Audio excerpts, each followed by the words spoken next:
వీళ్ళ యొక్క సత్తా ఏమిటో చూపించడానికి ఒక నాంది అని చెప్తున్నాను.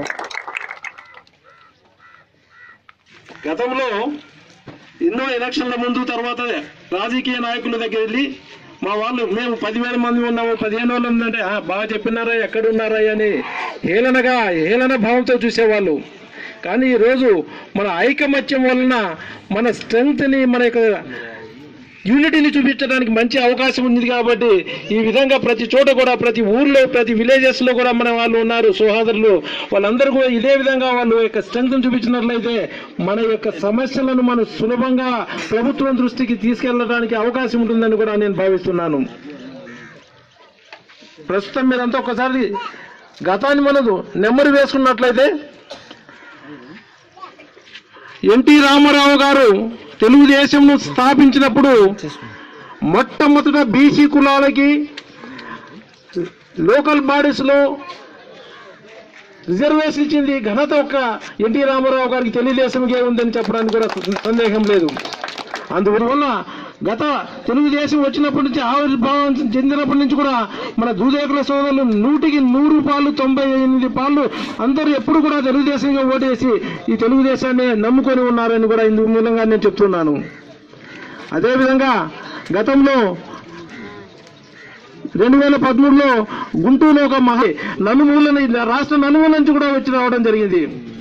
అది చూసిన ప్రజలు ఇంతమంది ఒకటే కులము, ఒకటే చోట ఒక మహాసభ చెప్పడం జరగడం అనేది చాలా చాలా చాలా చాలా ఆశ్చర్యంగా ఉందని కూడా చాలా మంది వాళ్ళ ఆశ్చర్యాన్ని వెలిపించినారు.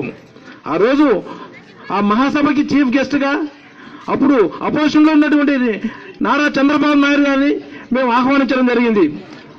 వారు మన యొక్క సంఖ్యను చూసి, మన యూనిటీని చూసి, మన జనాభాను చూసి ఎంతో సంతోషమన్నారు, చాలా పులకించిపోయినారు. ఆ రోజు మనల్ని చూసి వారు ఎన్నో వాగ్దానాలు కూడా చేశారు.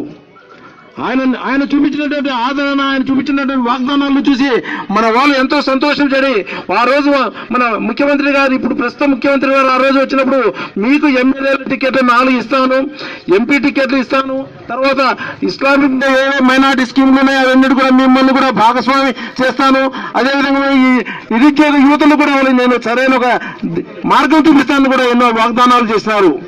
ఆ వాగ్దానాలకు మన వాళ్ళే ముగ్ధులైపోయి తర్వాత వచ్చినట్టు జనరల్ ఎలక్షన్స్ లో దాదాపు 100కి 98% మన వాళ్ళందరూ కూడా తెలుగుదేశాన్ని నమ్ముకొని వాళ్లకు ఓట్లు వేయించి తెలుగుదేశం అఖండ మెజారిటీగా గెలిపించిన ఘనత ఈ 100 భాషలకే చెందుతుందని కూడా మరొకసారి నేను గుర్తు చేస్తున్నాను.